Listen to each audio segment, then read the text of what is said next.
তা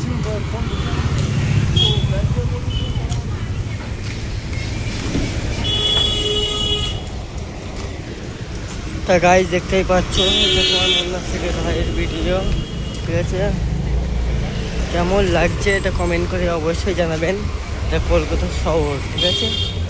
আর এই ভাইটিকে দেখছো, এই এখন ঝুলাই করে কিছু পেরেক নিয়ে যাচ্ছে, কিছু রড নিয়ে যাচ্ছে, পয়সা এখনো ঠিকাদার দিইনি, এই জন্য।